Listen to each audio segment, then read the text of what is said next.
நம்ம அஜித் சார் கூட ப்ரெஸ் மீட்டே நடக்காத நிமிஷம் ரொம்ப 2 நாளைக்கு முன்னாடி ப்ரெஸ் மீட் நடத்திருக்காரு. கட்சி ஆரம்பிச்சு 1.5 வருஷம் ஆகுது. ஒரு ப்ரெஸ் மீட் கூட நம்மளுக்கு கொடுக்கல. மக்கள் என்ன நினைப்பாங்க? கொடுத்துட்டா போச்சு.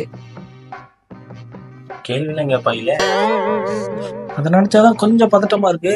இருந்தாலும் நம்மளோட மாசு என்னன்னு முதல்ல நம்ம காட்டியா நான் வேணா கோயம்புத்தூர்ல பண்ண மாதிரி ஒரு ரோட் ஷோ பண்ணிருக்கோமா? ஏன் பூசி உங்க தொண்டர்கள் பண்ண அட்டூழியத்தை நீங்க பாத்தீங்களா? அன்பு தொல்லைங்கிற பேர்ல வந்து வண்டி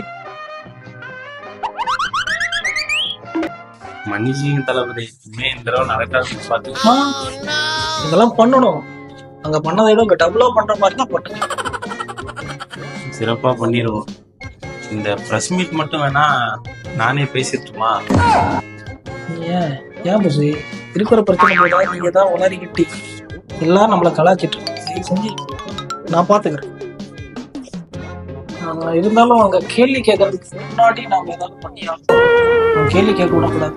பெட்டரு கேள்வி கேட்கறதுக்கு முன்னாடி நம்ம சொல்லி சொல்லிட்டு ஓடிடுறோம். பண்ணிடலாம். கண்டிப்பா பண்ணிடலாம்.